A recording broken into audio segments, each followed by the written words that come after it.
Lena was a quiet girl who lived in a small, peaceful town surrounded by hills and rivers. She had been blind since birth, but her world was not dark. It was filled with music. Every morning, she would sit near her old white piano by the window, touching the keys gently and letting her fingers find the sounds her eyes could not see. She believed that music was her way of painting the world she could not look at. Her parents were simple people who loved her deeply. They didn't have much money, but they supported her dream of learning piano. Lena never went to a music school or had a famous teacher. Instead, she learned by listening to the sounds of birds, the rhythm of rain, and the tunes she heard on the radio. Whenever she heard a song, she could play it back perfectly after listening just once. It was like her heart understood music better than anyone's eyes ever could.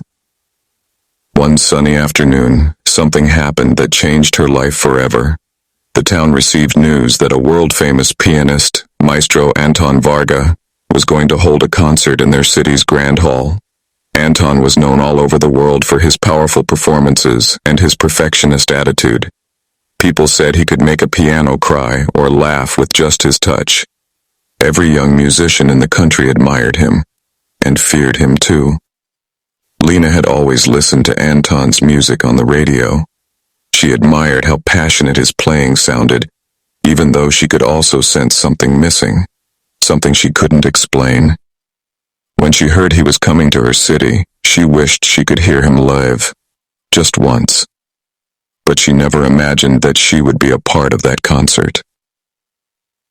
A few days later, her music teacher, Mrs. Carter, came running to Lena's home with a letter in her hand. "Lena, you won't believe this," she said, breathing heavily. "The organizers of Anton Varga's concert are inviting one local music in to perform as a guest, and they chose you." Lena froze. "Me?" she asked softly. "But why me? There are so many better players." Mrs. Carter smiled and said, "Because they heard your recording. Remember that local radio show you played for last month? The concert committee was there. They were touched by your performance. They said your music had something pure, something that feels alive." Lena felt her heart beat faster, excitement mixed with fear. She had never performed for a large crowd before, let alone in front of a famous pianist like Anton Varga. "What if I make mistakes?" she whispered. Her teacher took her hands and said, "Lena, music doesn't come from seeing the notes. It comes from feeling them. You've always done that better than anyone I know. Don't be afraid." Over the next few days, Lena practiced every morning and every night. Her small home echoed with melodies, soft, emotional, and filled with soul. Her parents watched her with pride and tears in their eyes. "You've already made us proud," her father said. "No matter what happens there, remember that." When the day of the concert came, the city was buzzing with excitement. Posters of Anton Varga's face were everywhere. The grand concert hall was decorated with shining lights, golden curtains, and rows of red velvet seats. The air smelled of perfume and polished wood. People from different towns came wearing their best clothes, whispering about the blind girl who would play with the maestro. Some were curious, others doubtful. They wondered how a blind child could share the stage with one of the greatest pianists in the world. Backstage, Lena sat quietly beside her piano, her fingers trembling slightly. She could hear the murmur of the audience and the sound of Anton's rehearsal in the distance. Sharp, perfect notes flying across the keys. His music was technically flawless, but cold, like winter wind. When Anton entered the room, everyone stood up to greet him. His presence was commanding, tall, confident, and elegant in his black tuxedo. When he was introduced to Lena, he smiled politely but didn't say much. He shook her hand briefly and said, "Ah, the young prodigy." But his tone wasn't kind. It was distant, maybe even doubtful. Lena could sense it in his voice. He didn't believe in her. To him, she was probably just a charity act, someone invited to make the show look generous. Still, she smiled and said softly, It's an honor to meet you, Maestro. Anton gave a short nod and moved away, already discussing the lighting with his team. As she waited for her turn to perform, Lena closed her eyes, though they were always closed to the world, and took a deep breath. She remembered her mother's voice, her teacher's encouragement, and the way music always made her feel free. She didn't care what Anton or anyone thought. She only wanted to share what she felt inside, the warmth, the beauty, and the colors her heart could see. And in that moment, as the curtain began to rise and her fingers touched the smooth white keys of the grand piano, Lena felt no fear at all. She was not just a blind girl anymore. She was an artist, standing at the edge of her destiny, about to show the world that sometimes the truest vision comes from the heart, not the eyes. The grand concert hall was glowing that evening, every chandelier shining like stars in a sky of gold. People filled every seat, whispering with excitement. The smell of polished wood and perfume mixed in the air, and the soft sound of the orsore, chestra tuning. Their instruments floated through the space. For most of the audience, it was just another elegant night. But for Lena, it felt like the biggest moment of her life. Backstage, Lena sat quietly on a small stool, her fingers gently brushing the edge of her piano keys.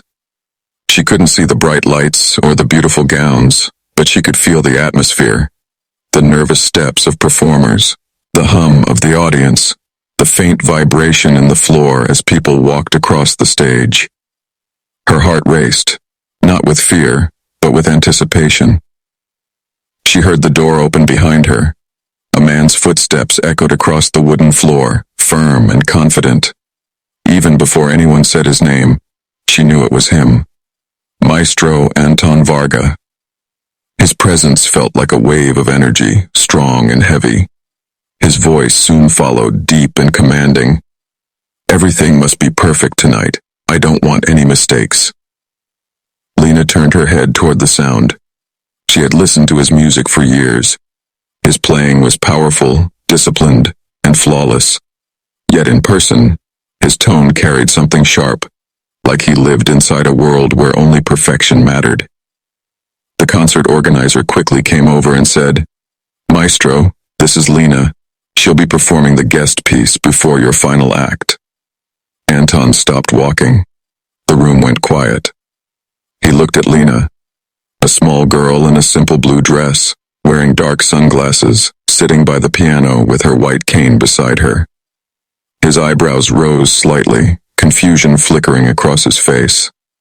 "This is the guest?" he asked, not hiding the surprise in his voice. "Yes, Maestro," said the organizer with a smile that sounded forced. "She's a local musician. She's blind, but—" Anton interrupted sharply. "Blind?" His tone wasn't cruel, but it carried disbelief.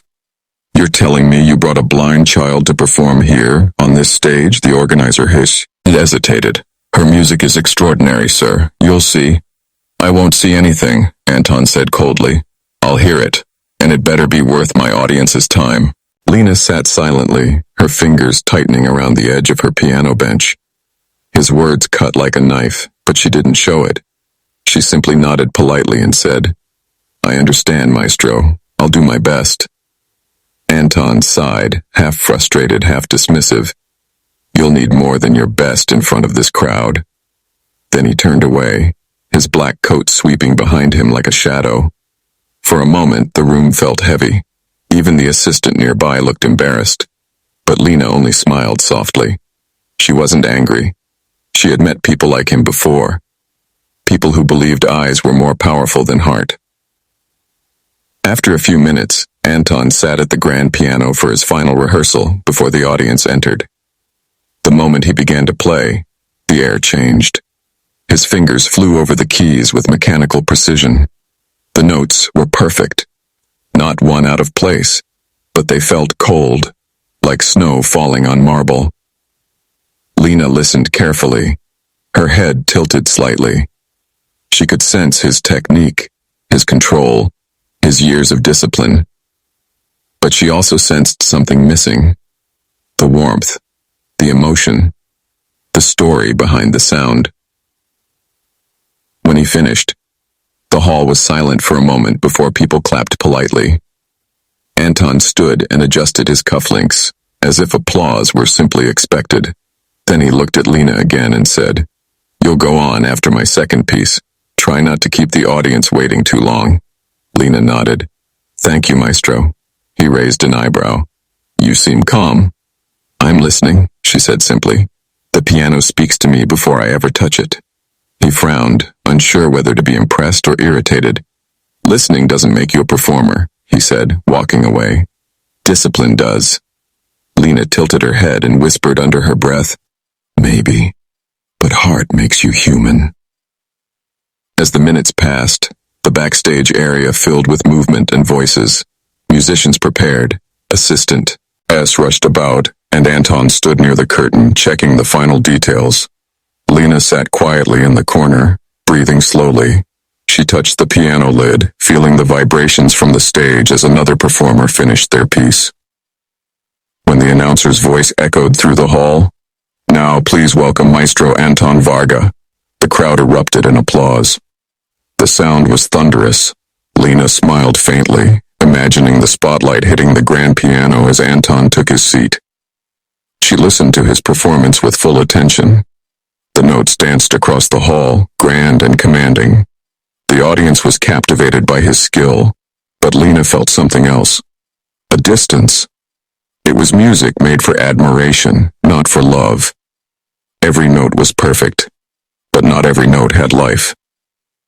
When he finished, the applause was deafening. Anton stood and bowed, his face calm and proud. Then the announcer's voice returned. "And now, our special guest performer, Miss Lena Parker." There was a small pause in the audience, a murmur of curiosity. Some people whispered, "Is she really blind?" Others said, "This should be interesting." Anton stepped aside from the piano as Lena slowly walked onto the stage, guided by her teacher. The wooden floor echoed under her light steps. She bowed gently toward the sound of the audience's clapping. Somewhere behind her, Anton muttered just loud enough for her to hear, "Try to keep up, little one." Lena smiled faintly. She placed her hands on the piano keys. The hall went silent. In that silence, she could hear everything. The breath of the audience, the faint rustle of Anton's coat, even the hum of the stage lights above her. And in that stillness, she whispered to herself, "Let them see what I hear." Her fingers hovered over the keys, ready to speak the language that didn't need eyes, only soul. That was the moment when the story truly began to change. The lights dimmed in the grand concert hall, and silence swept across the audience like a wave. Every eye was on the small girl in the royal blue dress, sitting quietly at the gleaming white grand piano. Her tiny hands rested gently on her lap. The shine of the piano reflected the soft golden glow of the chandeliers above. Lena took a slow, deep breath. Though she could not see the hundreds of faces staring at her, she could feel their presence. Their silence was loud. She could sense curiosity, doubt, and a hint of pity floating through the air. Somewhere in the front row, she heard the faint click of a camera. Somewhere behind her, she could still feel the cold presence of Maestro Anton Varga, the great pianist who had mocked her only moments ago. Anton stood near the edge of the stage, his arms crossed, watching closely. To him, this was simply a short intermission, a small performance before he returned to show the audience what real mastery looked like. He had already decided that this would be nothing more than a kind gesture for a local girl with an unfortunate condition. But Lena was not thinking about him. She was thinking about sound. She placed her hands slowly on the piano keys, feeling their cool smoothness. She knew every key by heart. Each one was a friend. Each one had a voice. The conductor gave a small nod. Lena heard it, the faint rustle of his coat, the quiet breath before the cue. Then she began to play. The first notes rose softly like the morning sun breaking through fog, gentle, trembling, but full of light. The melody flowed like a whisper at first, almost uncertain, then grew stronger, filling the air with warmth and color. audience leaned forward. They had expected something hesitant or clumsy, but what they heard was something else entirely. Lena's fingers danced across the piano like raindrops on glass, smooth and graceful. Her body swayed slightly with the rhythm, her face calm and peaceful. Her blindness didn't seem like a limitation. It looked like freedom. Each note came from deep within her, pure and full of emotion. The music began to tell a story. It wasn't written on paper. It was written in her heart. It spoke of silence and courage, of sadness and hope. It was as if the piano had been waiting its whole life for her touch. The crowd forgot to breathe. Even the smallest sound, a cough, a whisper, disappeared. The melody wrapped around them like a soft blanket, drawing them into her world, a world seen not by eyes, but by soul. Anton, standing behind her, felt something strange. At first, he told himself it was just curiosity. He leaned slightly forward, listening harder. The piece she played was simple, not technically difficult, not the kind that impressed critics, but it had something he hadn't heard in years. Feeling. Her timing was perfect, but not mechanical. Her pauses were soft, deliberate, emotional. Every mistake that should have existed simply didn't. She wasn't counting beats. She was breathing them. As she continued, the melody swelled into something powerful. It rose and fell like waves in the ocean, full of energy and light. Some people in the audience began to tear up. They couldn't explain why. It wasn't the song, it was the way she played it, as if she was talking directly to their hearts. Anton's confident posture began to change. His arms slowly lowered, his jaw tightened. He felt something sting behind his eyes, not jealousy, but shame. For years he had been chasing perfection, speed, and control. He had forgotten that music wasn't about showing off. It was about feeling alive. When Lena reached the middle of the piece, she paused briefly, her fingers hovering above the keys. That pause was magic, a breath of silence that made everyone hold their breath too. And then, softly, she began again. The sound grew deeper, richer, glowing with emotion. In that moment, she wasn't the blind girl anymore. She was the music itself. Her teacher, Mrs. Carter, stood backstage with tears in her eyes. She had seen Lena practice day after day, but she had never heard her play like this. It was as if something inside the girl had opened up completely, her fear, her hope, her soul, and poured into every note. Anton finally sat down. He couldn't stand anymore. The music was too powerful. It reminded him of when he was a young boy, playing the piano for the first time, not for fame or trophies, but for love.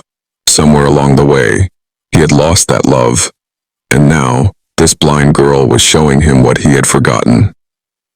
Lena's final notes rang through the hall like drops of light. They shimmered in the air long after her hands lifted from the keys. Then, silence. For a few seconds, no one moved. It was the kind of silence that happens only when something truly beautiful has ended. A silence filled with awe. Then, slowly, the hall erupted in applause. It wasn't polite clapping, it was wild, unstoppable. People stood up, shouting, cheering. Some wiped tears from their eyes. Others just smiled, unable to speak. Lena sat quietly, her hands still resting on her lap. She couldn't see their faces, but she could feel their hearts, and that was enough. Behind her, Anton Varga, the man who had doubted her, was standing too, his face pale, his hands trembling slightly. He didn't clap at first. He simply stared at her, as if he had just seen something sacred. Then slowly, he began to applaud. Softly at first, then louder, until he too was standing. That night, in the Dazed life. He didn't respond. For a moment he looked at her, the small figure with dark glasses, her cane leaning against the piano. Something about her calmness irritated him. "Remember," he said quietly, "this isn't a charity event. Don't let emotions ruin the tempo. Precision is everything." Lena tilted her head. "Music is emotion, Maestro," she replied kindly. Anton frowned. "Emotion doesn't win respect." Discipline does. She smiled. Then, maybe tonight, I'll show you both. Anton looked at her for a long second, then walked away, adjusting his tuxedo. Moments later, the announcer's voice echoed through the hall.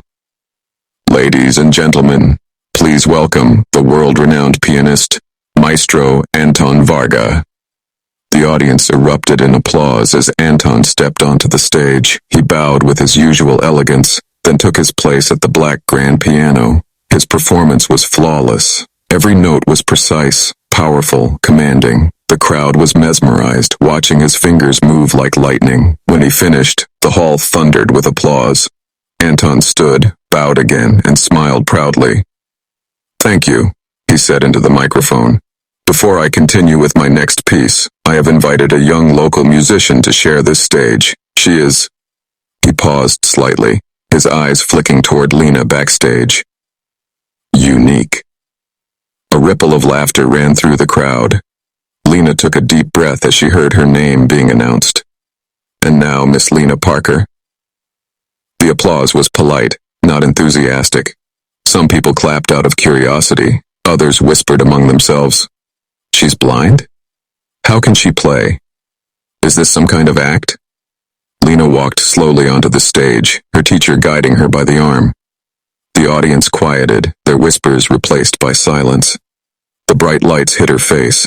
She couldn't see them, but she could feel the heat on her skin. Anton stood nearby, arms crossed. Wham, ching.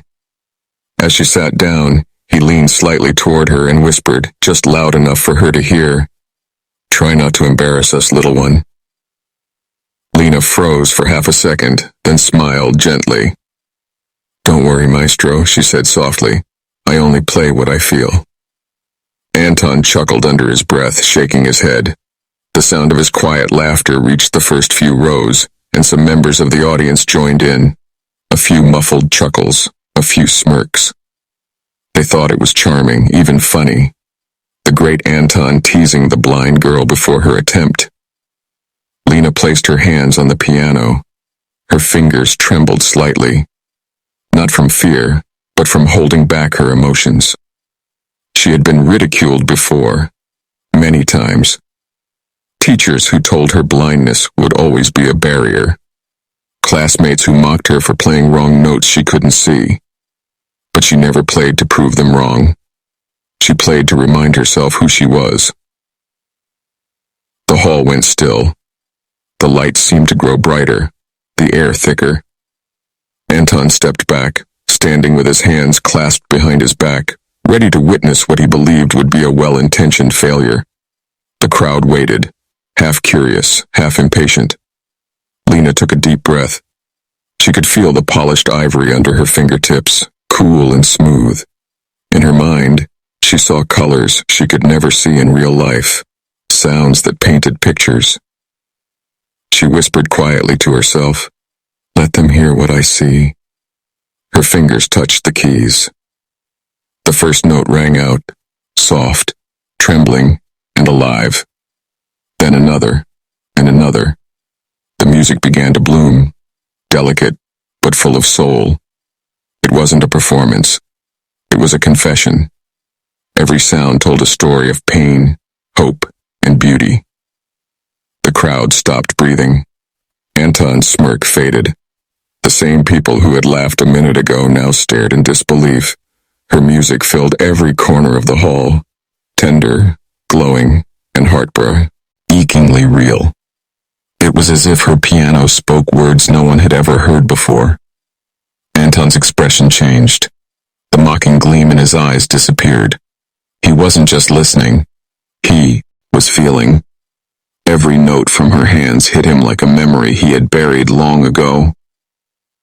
Lena played as if her heart had finally found its voice. When the last note faded, the hall was silent. No laughter, no whispers, just stunned stillness. And then, like thunder breaking the clouds, applause exploded across the room. People stood, shouting her name, clapping until their hands ached. Even Anton couldn't move for a moment. His pride battled with humility, But deep inside, something had shifted. The man who once mocked her now understood. The girl he ridiculed didn't need eyes to see beauty. She had made everyone else see it instead. The hall was silent. The kind of silence that feels alive, breathing, waiting for something to happen. Lena sat at the white grand piano, her hands hovering just above the keys.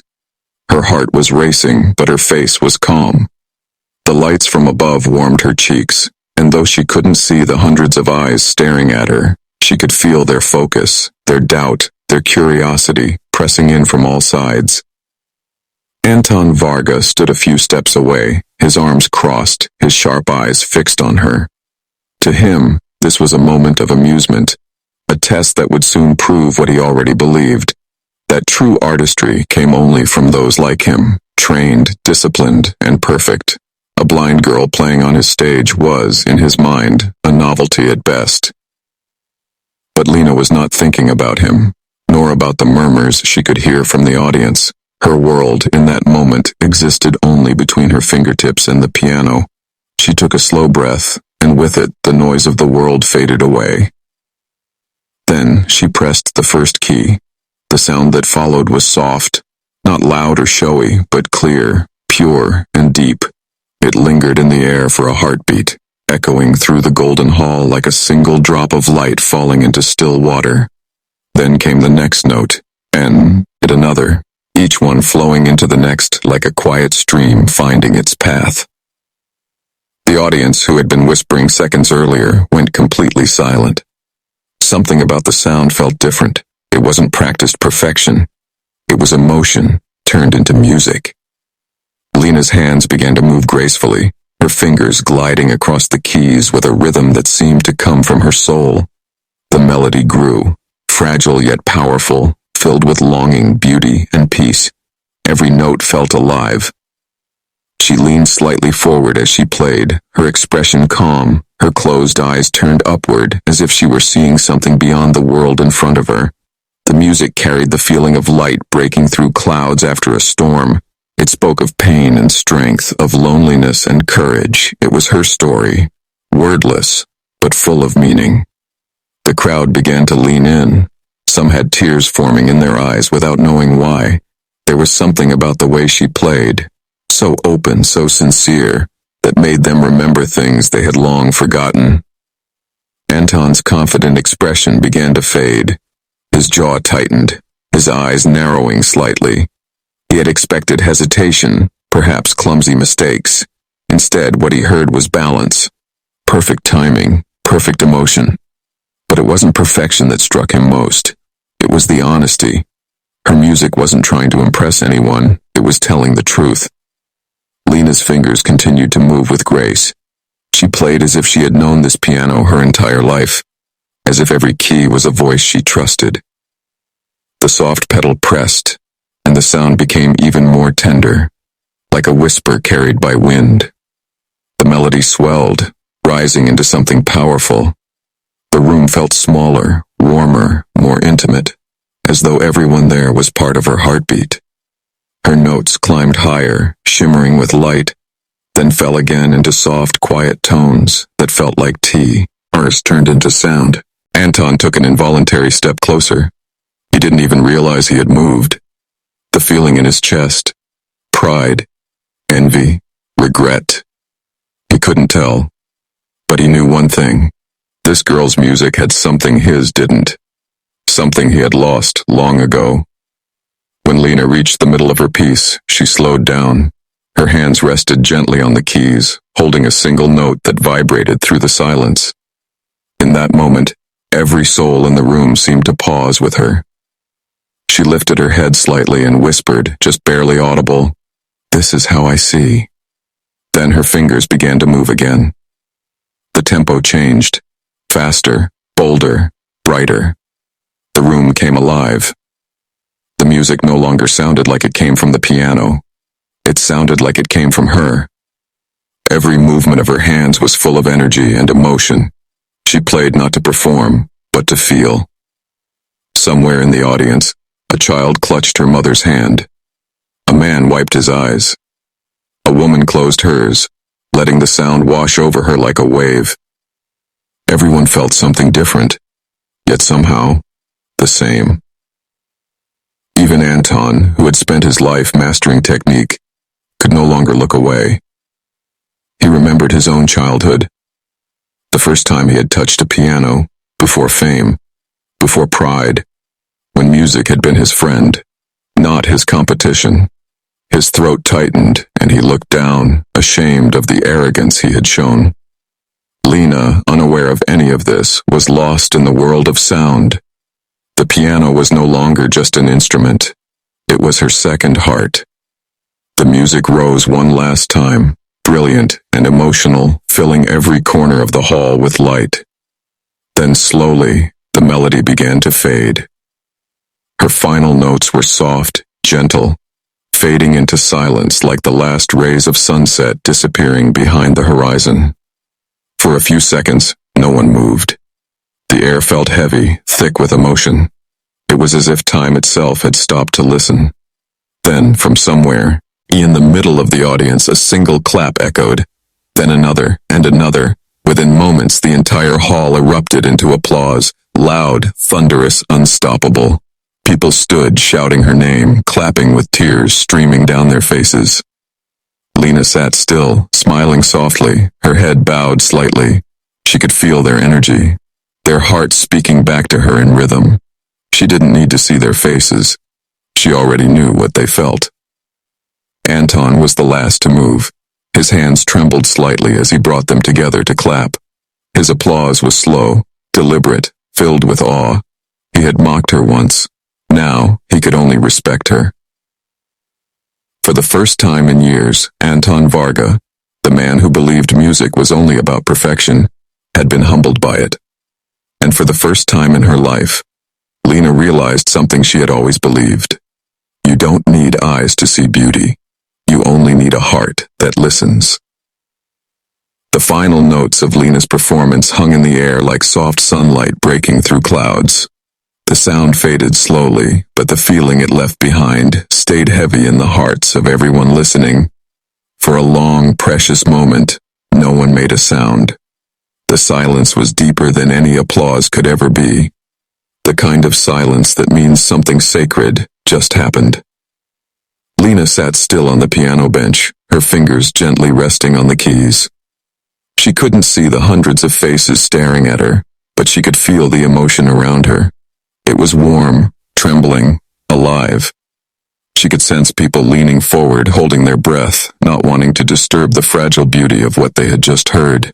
And then, as if a spell had broken, the audience rose to their feet. Applause burst through the hall like thunder. People clapped, shouted, cried. Some covered their mouths in disbelief. Others simply stood frozen, tears shining in their eyes. Lena smiled softly and bowed her head, overwhelmed. Her heart was beating so fast she could barely breathe.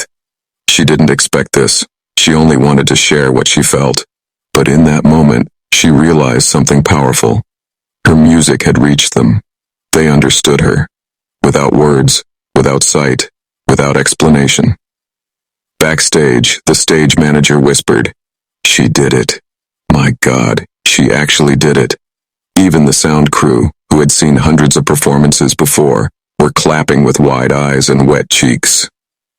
But one person stood frozen, Anton Varga. He hadn't clapped yet. He stood a few steps behind Lena, his mouth slightly open, his eyes locked on her small figure under the spotlight. The great Maestro, who had performed in Paris, Vienna, and Tokyo, who had been praised by kings and presidents, was standing in complete disbelief. He wasn't just impressed. He was shaken. When Lena began to play, he had listened with mild curiosity, but soon something had happened that he couldn't explain. As her fingers touched the keys, something inside him began to stir, a feeling he hadn't experienced in years.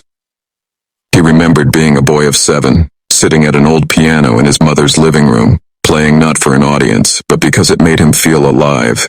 He remembered the joy, the wonder, the purity of music before fame had turned it into a performance. But as the years passed, that joy had faded. In its place came competition, reputation, and pride. He had become a master of perfection, but he had lost the soul of it. And now, this blind girl, this small, quiet girl, had brought it all back, with just a few notes. As the applause continued, Anton stepped forward. The crowd noticed him, and slowly the noise began to quiet down. Lena tilted her head slightly, hearing his footsteps approach. He stood beside her piano for a long second, saying nothing. The audience waited, wondering what the great Maestro would do next. Then, Anton took a deep breath and said softly into the microphone, "I was wrong." The audience went silent again. You could hear the faint hum of the stage lights and the sound of someone sniffing in the back row. Anton turned toward Lena. "When I first met you," he said gently, "I thought your blindness was a weakness. I thought that without sight, you could never truly understand music. But tonight," he paused, his voice trembling slightly, "tonight, you showed me that music doesn't come from the eyes. It comes from the soul." Lena smiled faintly. "I didn't want to prove anything, Maestro," she said quietly. "I just wanted to share what I feel." Anton's voice broke a little as he replied, "And you reminded me what it feels like to feel." The crowd erupted again, louder than before. Some people cried openly, others simply stood still, trying to hold on to the moment. Cameras flashed as Anton, the proud, untouchable Maestro, knelt beside Lena and gently took her hand. "I came here tonight to teach," he said, looking out into the audience. "But it seems I was the student." Lena's teacher, Mrs. Carter, stood backstage with her hands over her mouth, tears streaming down her cheeks. She whispered to herself, "That's my girl." Anton helped Lena stand, and together they turned to the crowd. The audience roared with applause that shook the hall. People stood on chairs, whistling, clapping, cheering her name. "Lena! Lena!" they shouted. Reporters were already rushing to the front, photographers snapping pictures of the moment. The famous Maestro bowing beside a blind girl whose music had touched the world. But Lena wasn't thinking about fame or recognition.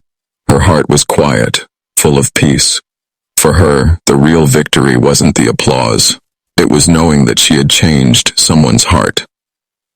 After the performance, as the lights dimmed and the audience began to leave, Anton walked over to her backstage. He looked different now. Softer, humbler, almost fragile. "You know," he said, "when I play, I think about how the audience will judge me. But when you play, you think about how they will feel. That's the difference between a performer and an artist." Lena smiled, tilting her head toward the sound of his voice. "Music is like light, Maestro. Even if we can't see it, it can still warm us." Anton's eyes filled with tears. He bowed his head deeply. "Thank you, Lena," he said. "You've given me back what I lost." That night, something inside him truly changed. The Maestro who once measured music by perfection began to see it through emotion. He started to play differently, softer, freer, more human. And every time he sat at a piano from that day on, he remembered the blind girl who showed him what music truly was. For Lena, the world didn't suddenly become easier, but it became brighter, not through sight, but through the hearts she touched. And in that grand hall, where mockery had turned into magic, a transformation was complete, not just in her audience, but in a man who once believed he had nothing left to learn. The final echoes of Lena's music still shimmered in the grand hall as if the sound itself refused to leave. For a few timeless seconds, no one breathed, no one moved. The entire audience, hundreds of people in glittering gowns and crisp black tuxedos, sat frozen in awe. The air felt heavy, charged, almost sacred. Then, slowly, like a wave building in the distance, someone began to clap. A single pair of hands, trembling, breaking the silence. Then another joined in, and another. Within moments, the applause roared through the hall like a storm. People rose to their feet, cheering, shouting, whistling. "Bravo!" someone cried from the balcony. "Beautiful!" shouted another voice. Soon, the entire audience was standing, a standing ovation that grew louder and louder, echoing off the marble walls. It was not polite applause, it was thunderous, emotional, unstoppable. Lena sat there for a few seconds, her fingers still resting lightly on the piano keys, her head bowed. She couldn't see the sea of people standing before her, but she could feel it. The vibration of hundreds of hands clapping, the warmth of voices calling her name, the electric hum of emotion filling the air. She lifted her face slightly, smiling through tears she didn't realize had begun to fall. Backstage, her teacher Mrs. Carter was crying openly, whispering, "They love you, Lena. They really love you." Anton Varga, the great maestro himself, stood only a few feet away. His arms hung loosely at his sides, his face pale, his expression unreadable. For a man who had spent his life commanding attention, this was the first time he was truly humbled by it. He stepped forward slowly as the crowd continued to cheer. His polished shoes clicked softly against the stage floor. When he reached Lena, he stopped beside her, looking down at her with eyes that glistened under the golden lights. Lena turned her head slightly, sensing his presence. "Maestro," she whispered. Anton took a deep breath. His voice, when it came, was softer than anyone had ever heard it. "Forgive me, Lena." She smiled gently, not understanding. "For what?"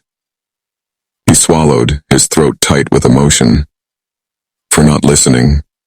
For thinking that sight was stronger than soul. Tonight, you taught me that I have been blind. Not you." The audience fell silent again, watching the two of them.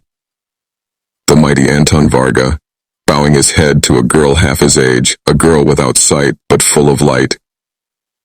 He bent slightly and said in a voice filled with awe, "I reminded me what music truly is." The crowd gasped. Then, as if moved by something divine, Anton knelt down beside Lena's piano bench. The sight stunned everyone. The world-famous maestro, kneeling in front of a blind girl, his hand resting gently over hers. Lena smiled softly, a tear slipping down her cheek. "You don't need to kneel, Maestro," she said. "We're both just people who love music." Anton's voice trembled as he replied, "No, you are more than that. You are what music means." The hall erupted once again, louder than before. Cameras flashed, people shouted her name. Some of the older musicians backstage clapped until their hands turned red. Even the critics, known for their sharp tongues and cold reviews, stood and applauded with genuine emotion. Lena slowly stood from the piano bench. Anton offered his arm, and she took it lightly. Together, they faced the audience. The lights caught her blue dress, making it shimmer like the sky just before sunrise. The two of them, the proud maestro and the blind girl, stood side by side under the golden glow of the stage. Anton lifted their joined hands into the air. The audience went wild, clapping harder, shouting until their voices cracked. Reporters from the front row were already taking photos, their flashes capturing the moment that would soon circle the globe. A headline would later read, "The blind girl who taught the maestro to see." As the applause continued, Anton leaned close to her and whispered, "You've changed me, Lena. You've changed everyone here." She tilted her head slightly and said, "No, Maestro. I just helped you hear what was always there." He smiled, tears now running freely down his face. When they finally walked off stage together, people reached out to touch Lena's hand, to thank her, to tell her how her music had moved them. A little girl in the front row called out, "You're amazing." And Lena turned toward her voice with a warm smile. "Thank you," she said softly. "Never stop listening to your heart. It knows more than your eyes ever will." As they stepped behind the curtain, Anton turned to her again. His usual posture, tall, proud, untouchable, was gone. Now he looked like a man reborn. "You know," he said quietly, "I've played for kings, for presidents, for the greatest audiences in the world. But tonight, I played for you. Lena chuckled lightly. And I played for the world. They both laughed softly, and for a moment, all barriers between them disappeared. Outside, the applause continued, echoing through the hall long after they had left the stage. People refused to stop clapping, as if their hands could somehow keep the moment alive. In the dressing room, Mrs. Carter rushed to embrace Lena. "You did it," she cried. "I told you your heart would lead you." Lena hugged her back tightly. "It wasn't just me," she whispered. "It was everyone who ever believed sound could be seen." Meanwhile, Anton stood quietly by the doorway, watching her. He had never felt smaller, and never felt more human. As he turned to leave, he said softly, more to himself than anyone else, "She did, and just play music. She was music."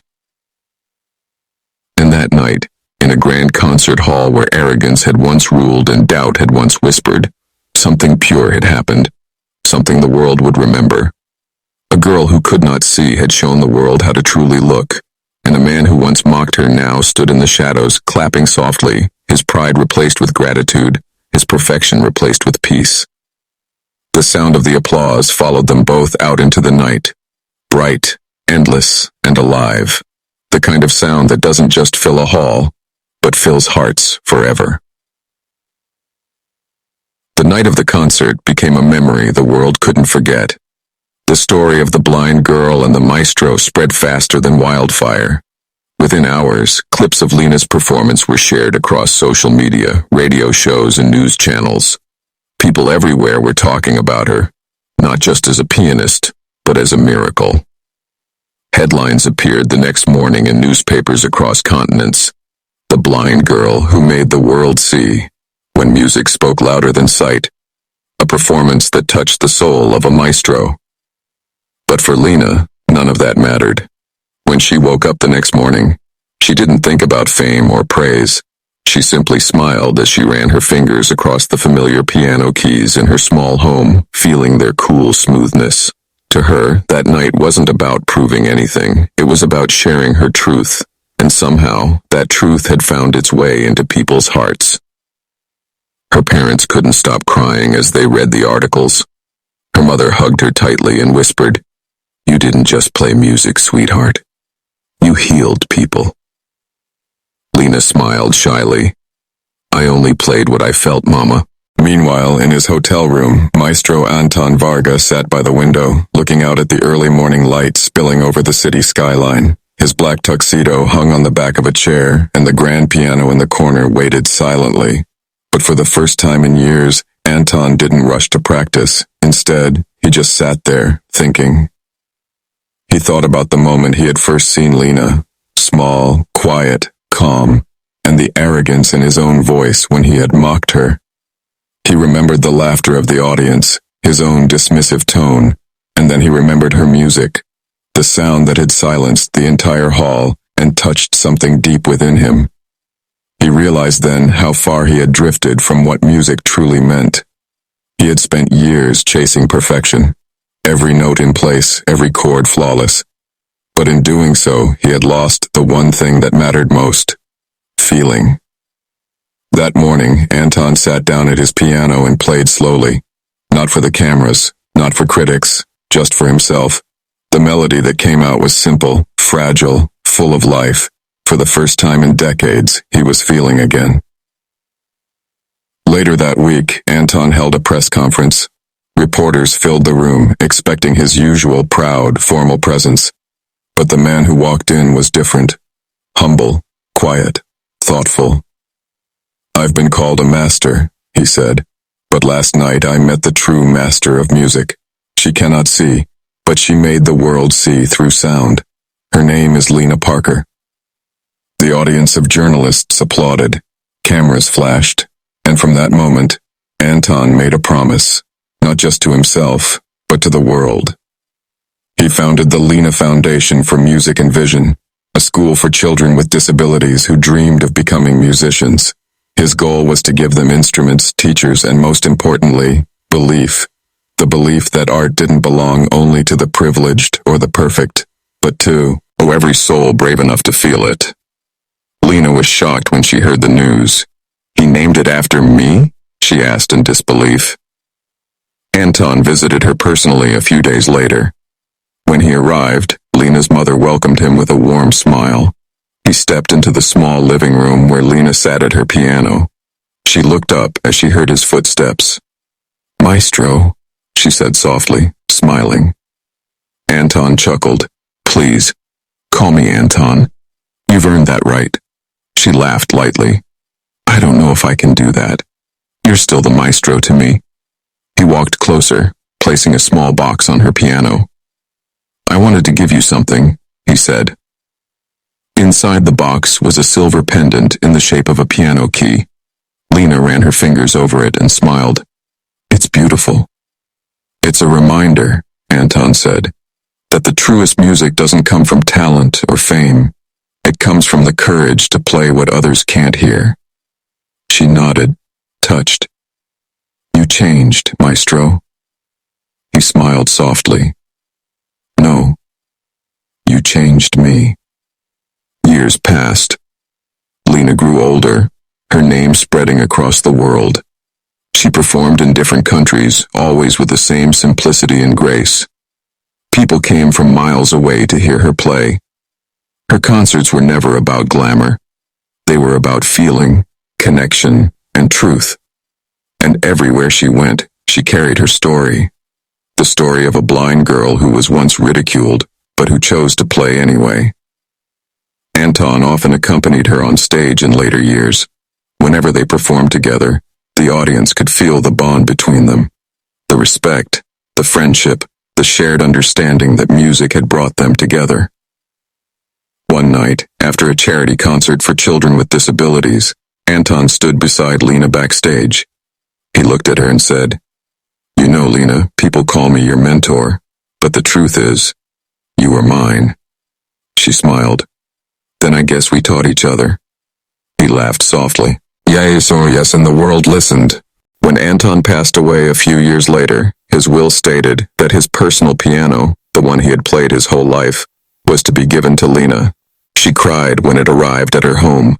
On the lid, engraved in elegant gold letters, were the words, "For Lena, who showed me how to hear again." Lena continued to play until her hands grew old and her fingers trembled. Her final concert was held in the same grand hall where it all began. She couldn't see the lights, the crowd, or the sea of faces watching her. But as she played her final song, she smiled, knowing that Anton was somewhere listening. When she played the last note, the hall filled with that same familiar silence, deep, peaceful, eternal. Then, as always, came the applause. And though her eyes had never seen the world, her music had painted it for millions. Her story became a symbol for generations, a reminder that strength doesn't come from what we see, but from what we feel. Because long ago, in a hall full of doubters and pride, a blind girl sat at a piano and taught the world how to see with their hearts.